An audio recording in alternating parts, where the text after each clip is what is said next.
G'day guys, what is going on? Welcome to this episode of Aussie English. This is a sort of impromptu walking with Pete episode where I'm not walking. I need to come up with a better name. I think now that I'm doing a lot of these episodes that are walking with Pete, sitting down in my office. So I don't know if sitting with Pete has the same ring to it. But yeah, if you guys have got any suggestions, chats with Pete, yarns with Pete, chinwags with Pete, I don't know. See if you can come up with a good name for these sorts of episodes where I give you an update. Now, the thing is, I guess I used to call them Walking with Pete episodes because I used to live in Melbourne and I would be walking to work. I would be walking to the museum where I was studying. I would be walking to the gym to do jiu-jitsu, to train, everything like that. And so it was always either commuting on trams, walking around, getting public transport, that sort of stuff. So I would be able to just record these episodes using my phone and a, lapel mic. One of these little beauties. I've got it here. See if I can hold it up. One of these little lapel mics, just plug it into my phone and it was great work. But obviously now, living in suburbia, in a suburb called Curlewis, I don't often get out and about walking. I've got a car now, right? When I was living in Melbourne, I'd never had a car. I went for probably, would have been probably about 7 or 8 years without a car. You live in Melbourne, there's no need. You got public transport, it's a lot cheaper. Anyway, so I've made myself a coffee here with this New Zealand Moa cup. I think my folks got this for me in New Zealand. That is a Moa. I guess it was sort of their version of the emu, although a lot bigger. So they had a huge flightless bird as well as the kiwi, a very small flightless bird. Anyway, just let me have a bit of a sip of my coffee. Usually when I sit down and try and chat to you guys like this, I end up forgetting about the fact that I have a coffee in front of me. I get to the end of the chat and it's cold and I have to make another one. So I'm going to try and consume this whilst I'm chatting to you guys. But I thought I would do this episode to sort of give you an update with how things are, what's going on, assuming on how soon I can get this out. If I can get this out really quickly, probably in the next few days. It'll be ahead of, what do I want to say? It'll be ahead of when Joanna's coming. I guess we'll wind it back. My head's all over the place today, so forgive me if I have all these sort of strands of thoughts. So, at the moment, we're in a new house. We're in Curlewis. We've sort of settled in. It's been about a month and a half now that we've been here. Beautiful house, really happy with it. Although, there are some complaints in terms of the location. I definitely have to remember how privileged I am in terms of the country I live in, when I was born, the kind of wealth that the society that I live in has, and that I have a roof over my head and everything like that. But my only little complaint about living somewhere like Curlewis is that there is no forest close by. I would love to have some mountains, some forest somewhere that I could go for a walk, right? I mean, first world problems, but I would definitely love to be able to just transport Curlewis, this suburb, to somewhere like the Dandenongs or the Otway Ranges down the coast of Australia past, along the Great Ocean Road, and be able to just leave my house and go for a walk in the mountains. So that's my only little gripe, my only complaint about where we're currently living. Everything else is perfect, but I would definitely love a little bit more nature nearby without having to go and drive there, right? If I go for a drive for, half an hour, I'll get to the beach or I'll get to somewhere I can go and, be at one with nature, get my sort of nature rocks off, right? Have that sort of getting back to nature. I don't know. There's something cathartic about it. There's something very relaxing and peaceful about being in nature. I don't know if you guys feel that, but I definitely feel that when I'm out there, at the beach, in the forest. You can hear the animals, you can hear the wind, the water. It's just, it's incredible. It's almost like a meditative thing. I don't know if it's like good for the soul. I'm sure there's studies done on this, and I'm sure compared to, say, living in a city, psychologically, physiologically, it's probably better to be living somewhere peaceful, which is often where there's nature. But yeah, I wonder if you guys feel that too. I do. And it's, at the moment, I'm struggling with trying to save up at the moment to put together a house deposit so that we can buy a house and finally be not paying rent anymore and actually, investing our money in something we own. And the hard part at the moment is working out where on earth to buy a house. We're kind of screwed because at the moment the housing market is moving away from us so quickly. It's like happening at light speed where the prices of houses are just going insane. This house, I believe, was sold, or the land was sold in like 2011 for like $155,000. And a few weeks ago, the house across the road here in Curlewis sold for nearly $800,000. My parents bought their house in Ocean Grove in, I think, 1996 for like $150-something thousand, in the 150s there. Their house is now today probably worth over $1 million. So how on earth we're ever going to be able to buy a house in this kind of location is beyond me. I have no idea. We're going to have to save up, like $100,000 if we wanted a 10% deposit on a house to get a loan from a bank, which seems like a ridiculous amount, right? That would be like an entire year's income. So that seems beyond me. I don't know how we're going to do that. Craziness. But yeah, it's just very interesting to see how on earth our children too are going to be able to afford houses. So that's the sort of thing I'm battling with at the moment. It's working out, where do we want to live? Where can we afford to live? How are we going to get money together to be able to buy a house? Maybe we just have to settle for living further away from somewhere like where I grew up in Ocean Grove, or like Geelong or Melbourne. Maybe you have to go rural. There's a lot to think about, because it's a big commitment. And I'm sure you guys have sort of faced the same sort of thing. But yeah, so we're currently, I guess, waiting for Joanna to arrive, and I'll get onto that shortly, where we've moved into this house. We're thinking about saving up to be able to try and buy a house in the next year or two. We're dealing with Noah's terrible twos. So some days he's a beautiful child. He's awesome. He's, the life of the party. Very happy. Very nice to be around. And then other days he is the devil incarnate. And obviously I'm being facetious. I am exaggerating a little bit, but some days he can definitely stress you out with the amount of crying, with the constant tantrums. He's always chucking a tanty. There's some good Aussie slang for you. A tanty is a tantrum, right? When a baby cries or gets upset or angry, starts screaming and shouting, he's chucking a tanty, having a tanty. So Noah's been doing that quite a bit at the moment, usually randomly. Like, it's not that he's, say, incredibly hungry. He just wants to do something and he can't do it. Or maybe he's trying to play with something and he's trying to do something that he can't manage to do. And he instead, just throws the thing and starts screaming.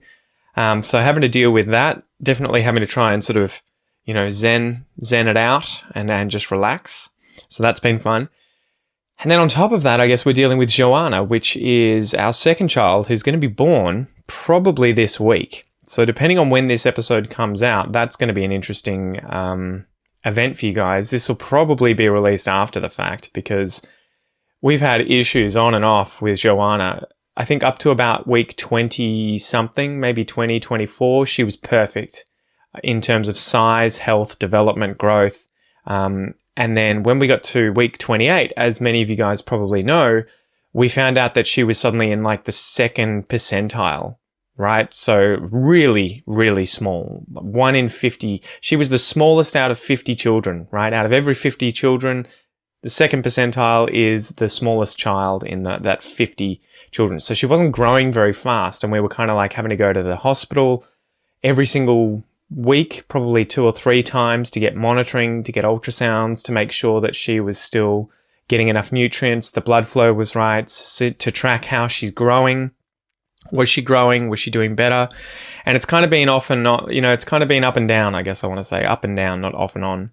Up and down in that she's had little periods where she's grown a lot, gotten up to like the 20th percentile, and then more recently she dropped back down to the 8th percentile. And the doctors have to keep an eye on it. Some of you guys will probably know better than me because you'll work in this area, right? As nurses, as doctors, as obstetricians. But apparently the issue is that if children aren't developing very quickly, it's quite often related to how much nutrients they're able to get through the placenta. through the umbilical cord into themselves. And the doctors have to keep an eye on that, because if something suddenly changes, she could be at risk of, getting sick or potentially dying. So that's why we have to go in so often to have a check on that. It's also why, if she's very small, she needs to be delivered early. So potentially now at about week 38 in the next few days, because if they let it go too long, there's the increased risk of something suddenly changing and then Joanna effectively, being in trouble whilst inside Kel. So either tomorrow or Wednesday, I think, will be the day that Kel gets something called a stretch and sweep, where I'll spare you the details, but effectively it's a little kind of, not an operation, it's not really that invasive, although it's internal, but it's not like, cutting her open and doing anything or injecting anything, but it's effectively trying to trick the body into thinking that the pregnancy is, starting to end, that she's going into labor.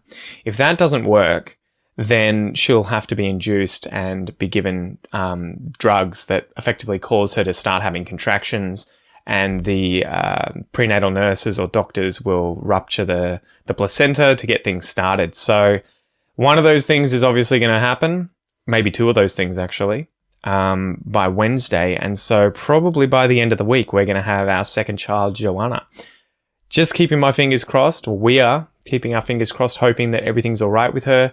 She's only about 2 kilos at the moment, so she may have to stay in the prenatal ward at the hospital overnight, maybe for a few days. We don't really know yet. We're just going to have to see when she arrives. But at least everything that the doctors are saying and everything is that she's just really small. She seems anatomically normal. Brain development's good. Organ development's good. Size is just the problem. She's just smaller than she should be. So that's pretty much the update, guys. That's pretty much where we are. We're sort of just taking it day by day at the moment. I should talk about Aussie English, right? Where's that going? What's happening with that?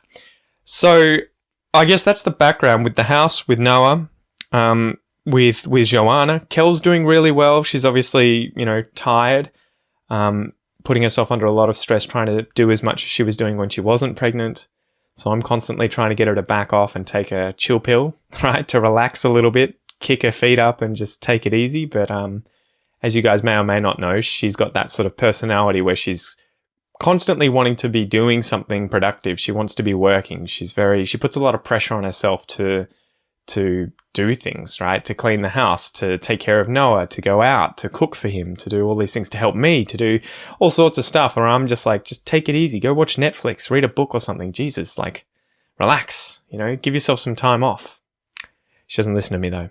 Anyway, she's doing really well. Back to Aussie English, man. Okay, so the Academy's been closed for 3 months as of, I think it'll be next week. I'll have to go back and check. But I know that March is 3 months after we closed the Academy to new members.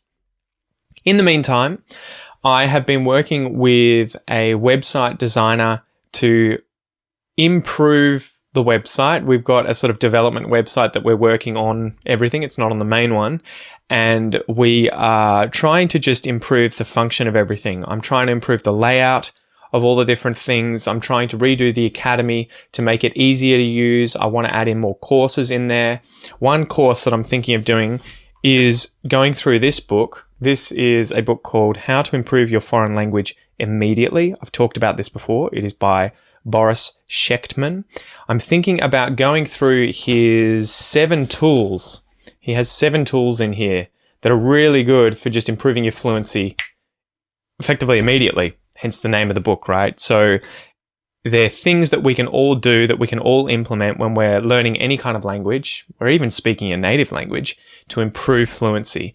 I love this book. If you guys want to check it out, you can probably find it online somewhere. Get your hands on it. It's great.